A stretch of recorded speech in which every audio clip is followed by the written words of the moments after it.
The more fantasy and sci-fi that you read, the more likely you are to form an opinion that goes completely against the booktube hive mind. It's inevitable. In today's video, I'm going to talk about my most controversial book takes. Let's get into it.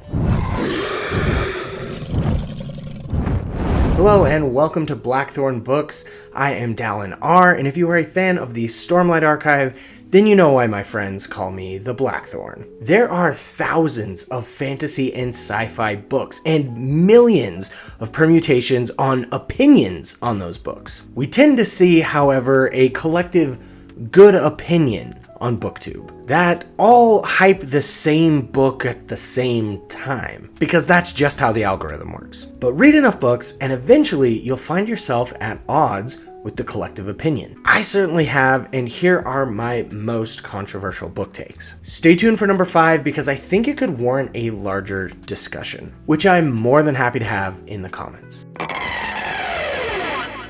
But before we get into it, I think this goes without saying, but I'm going to say it anyways. These opinions are subject to change. I firmly believe that as someone gains new information and has new life experiences, it's not only natural, but it's truly incumbent upon them to reevaluate their old opinions to see if they change. And they are allowed to change them, and they should change them. So let's get into it. I just don't really get the hype around the Sword of Kaigen. Perhaps this is a case of BookTube overhyping something, and by the time I got around to it, every BookTuber I watched had it in their top 10s of all times or their top 10s of the years. And don't get me wrong, I think it was a fine book. But that's it, just fine. It didn't blow me away. And in fact, I felt like it sort of set up one book and then bait and switched me at a certain point to be telling a different story. I thought I was going to get this story of this soldier going through war and this sort of loss of innocence kind of story, coming to grips with the atrocities of war, but done in like a Avatar: The Last Airbender kind of style. But what I got was a mother challenging the hierarchy and reconciling her past, and also coming to grips with the atrocities of war. And that's fine. I think it's my fault my expectations were not aligned with what the book actually was. There were definitely some emotional moments that hit really hard, but I don't think they resonated with me as strongly as they did with other booktubers. Because still in my head I was just thinking, this isn't the book I thought I was going to read. I had to really pull myself through that book to finish it. It is a solid middle of the road book for me. One thing I think it does really well is that it totally defeats the stigma around self-published books being considered bad. It's absolutely not a bad book. Slightly above average for me. But BookTube made it seem like this thing was going to change my life. And it just didn't hit that way for me. Maybe one day I'll do a reread and just find out that I was flat out wrong. I don't know. I do want to read more of ML Wong in the future just to see what else she can do. Moving on to the next controversial opinion. The names and pronunciations in the Hierarchy series are just bad. They're ridiculous and immersion breaking. Look, I read fantasy. I'm used to pronunciation being funky and taking a little while to get used to it. It happens basically every time I start a new series. But it's a whole nother level with the will of the many and the strength of the few. It's not just the names, it's the places, it's the events, it's the titles. They are all oddly spelled and oddly pronounced, and I found myself flipping to the glossary like every other page, which really just sucked me out of the story over and over again. It was insanely hard to reach that flow state that you get in when you read for a decent amount of time. I could not ever get into that flow state with this book. Like Olkisker, okay, great, got it. Yunkti, okay, got it. Iqua, check. Wait a minute, why is this pronounced C-roar and not K-roar? It's not even consistent with its hard C, soft C rules. I eventually just settled on my own pronunciations or memorized some from the glossary just so I could stop checking. Now, I do think that the Hierarchy books are decently good. I mean, there are flaws, but that's a topic for another video. I can see why The Will of the Many got picked up for an adaptation. I think it checks a lot of boxes that people are interested in, and the story sort of flows in the same way that like a TV script would. I enjoyed the story, but not so much the names and the pronunciations. All right, this one might get me shamed on many levels, but that's okay. The Hobbit is a better read than The Lord of the Rings. Now, for God's sake, don't get it twisted. I'm not saying The Lord of the Rings is bad. I love The Lord of the Rings. But when I think of a comfort book, I don't think about The Lord of the Rings. I think about The Hobbit. When I want to dive back into the world of Tolkien, it's always a hankering for The Hobbit. Maybe it's because it's a more digestible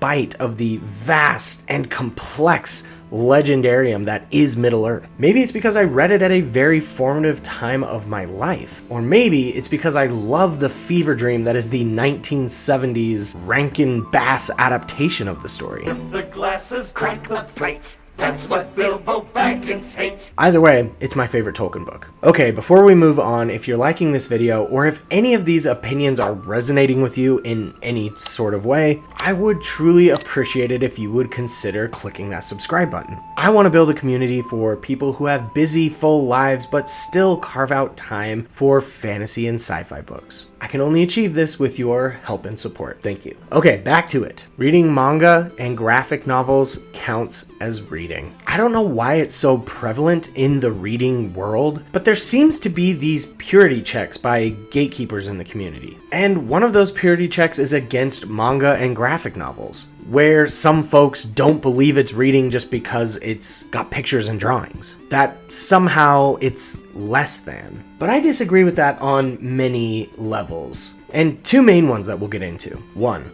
there are still words on the page that you have to read. On top of that, you're reading lots of character dialogue and explanations. And I swear it uses a different part of your brain, especially if you're reading manga because you're reading it backwards, which can take some getting used to. Secondly, I think graphic novels are an amazing way to get young readers and non-readers into reading. You have an 11-year-old who struggles with reading? Slap a volume of Amulet in their hands and boom, you've created a forever reader. I hooked my daughters on reading by starting with graphic novels. We went with age-appropriate graphic novels to start, like Bad Guys, and then we graduated to Dogman, and then we moved on to Amulet, and now they read on their own. And if you're worried that your kids won't graduate from reading graphic novels to actual novels, or that graphic novels and manga aren't a rigorous enough challenge, you're really worried about the wrong thing. You should worry whether or not they are reading, not necessarily what they're reading. But don't just take my word for it. A study done by the University of Oregon found that graphic novels may be more rigorous than you think. The average adult conversation has 17 rare words per 1,000. The average children's chapter book has about 30 per 1,000. But graphic novels and manga have an average of 52.7 rare words per 1,000. And beyond that, it takes a level of visual literacy to understand what is happening on the page. Between dialogue bubbles, speed lines, panel breaks, there is an entirely separate part of your brain engaged at the same time as the part that does the reading. Your brain also has to fill in the gaps from panel to panel. The cognitive load is actually increased. So if you're a parent worried about your kids' reading choices, let me assure you, reading only leads to more reading. The only concession I'm maybe willing to make is that, sure, it can inflate your total book count. It takes a vastly shorter amount of time to read this than it does to read a Sanderson tome. But for that matter, so does reading a 200-page thriller. Alright, and my last controversial opinion. Bittersweet endings in books are better than happy endings. There is something more gripping, more rewarding, more satisfying about an ending of a book that, even if the main character got what they wanted and achieved their goals, that it came with a price. As a reader, it just hits differently than they lived happily ever after. I think there's a time and a place for that story, especially in classic fantasy, or if that's the intent of the author. But as a reader, I enjoy it so much more when that ending has some weight to it. Maybe it's just a personal belief of mine that the good things are hard and the hard things are good. And truly going after a goal usually comes with a cost. Now, I'm not saying the cost has to be like life or death for certain characters. To use an example I referenced earlier, maybe it's that they've changed so much on their journey that now they can't go back to the life that they had before, like Frodo at the end of The Lord of the Rings. Maybe it's a character realizing that no matter what they do, they can't change the outcome of a situation. Or maybe they learn that someone is not the person that they thought they were in the beginning. Either way, I prefer those types of endings. I've noticed that sometimes A lot of times, actually, when I don't enjoy the ending of a book, it's because it didn't stick the landing and the weight of the final result wasn't enough. Well, there you go. There are my controversial book opinions. Feel free to let me know that I'm wrong in the comments. Or hey, maybe you agree with me on some of these. Let me know. Let's keep the conversation going. Join me next Sunday for another video. Hit that notification bell so you don't miss it. You've been excellent. Stay safe, stay happy, and keep reading. Peace.